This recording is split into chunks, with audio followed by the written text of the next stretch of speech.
Module 3 of HRM, Part 5. Let us move on to sources of recruitment. Internal sources and external sources. First, let us see internal sources. Internal job boards are online job boards or physical locations in the workspace where jobs can be posted. So they function like job boards at the employment agency or online, with an exception that it is limited only to the current employees. So career ladder are a popular human resource tool used not only to recruit internal candidates but to offer motivation to employees in the form of career path. Then you have employee referrals. Here, new people based on the reference of the current employees are employed. Under this method, a candidate is appointed on the recommendation of some currently working employee. Usually, this is nomination by supervisors. It is effective generally to find critically skilled candidates for the organization. It has been a major source of new hires at many levels, including professionals. It can be good influenced by tendency of developing good prospects for their families and friends in the organization. Then you have transfers, which involves shifting person from present job to other similar job. These do not involve any change in rank, responsibility or prestige. Number of persons do not increase with transfers.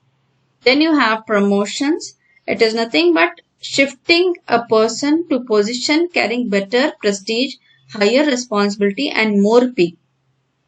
Higher position falling vacant may be filled up from within the organization. A promotion does not increase the number of persons in the organization. A person going to get higher position will vacate his present position. Promotion will motivate employee to move their performance so that they can also get promoted.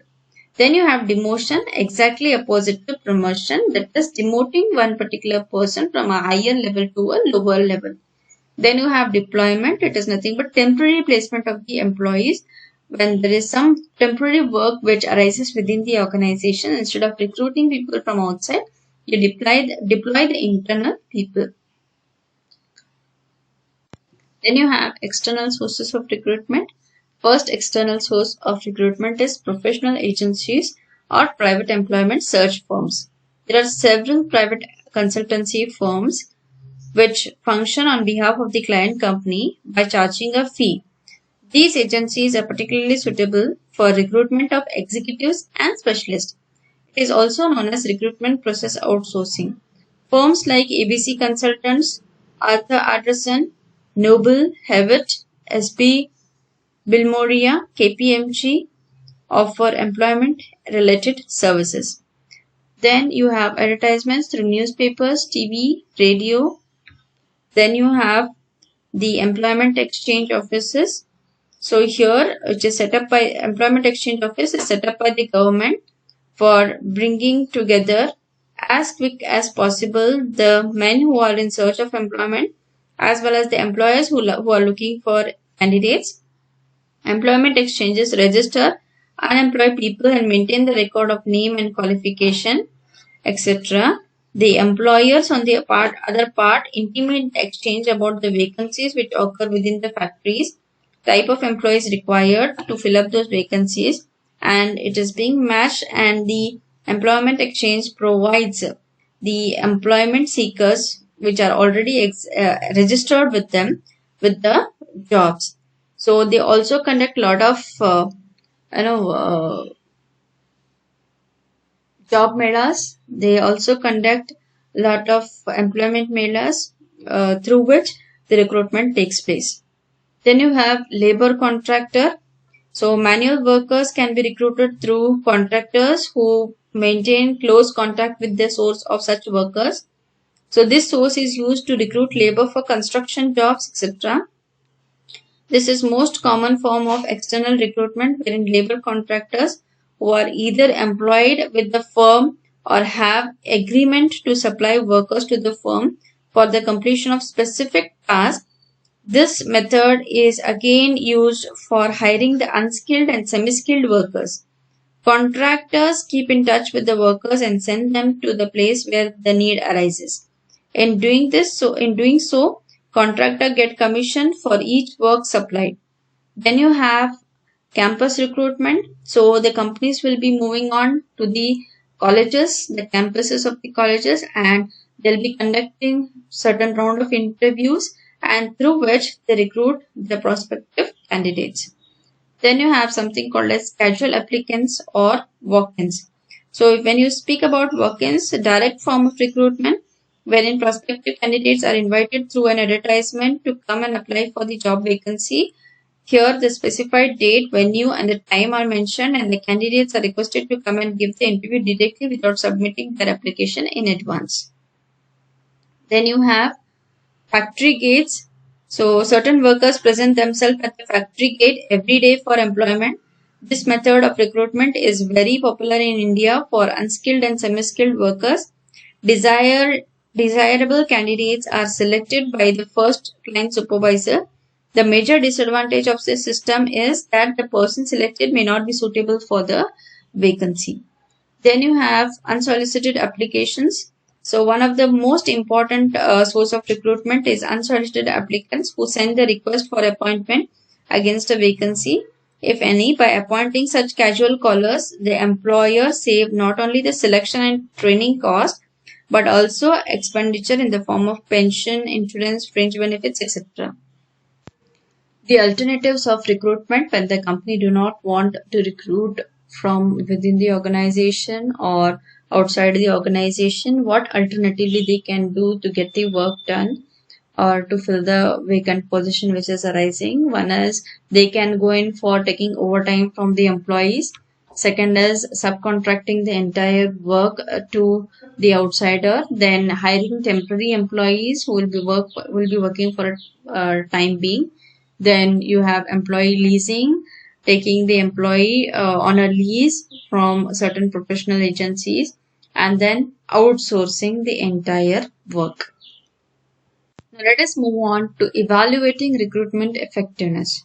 So the ways through which you can evaluate the recruitment effectiveness is through quantity of applications, quality of applications, time to fill, yield ratio, cost per hire, and selection rates. Let us see one by one what it is.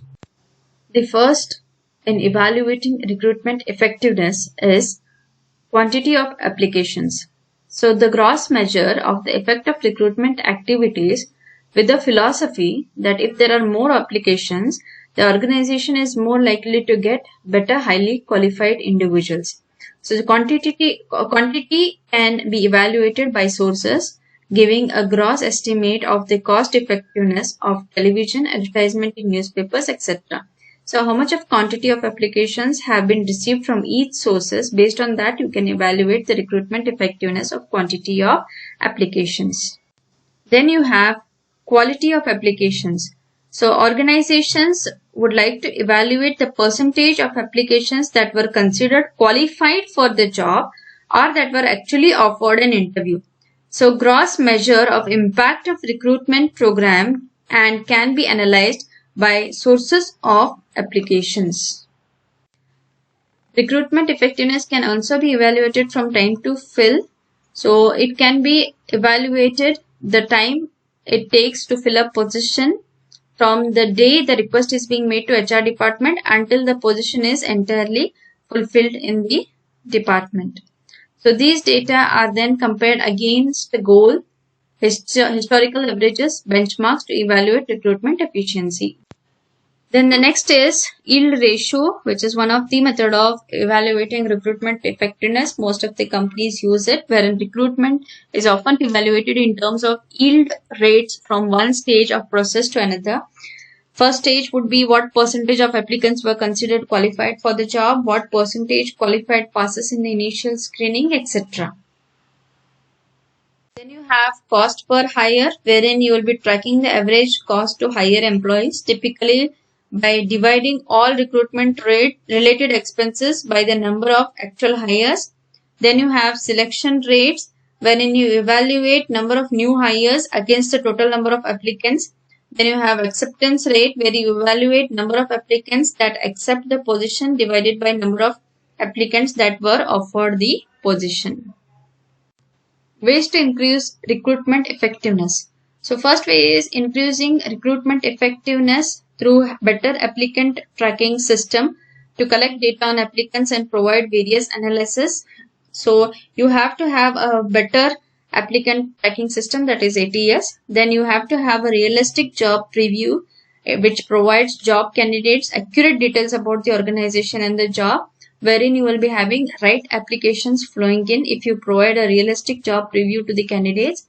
Then responsive recruitment process, which is very, very important. You need to provide a pleasant experience to the candidates who apply for the job, and you have to have a timely response on the process, each process, and treat them with consideration. Then also giving a thank you card to the candidate irrespective of whether they are offered a job or no.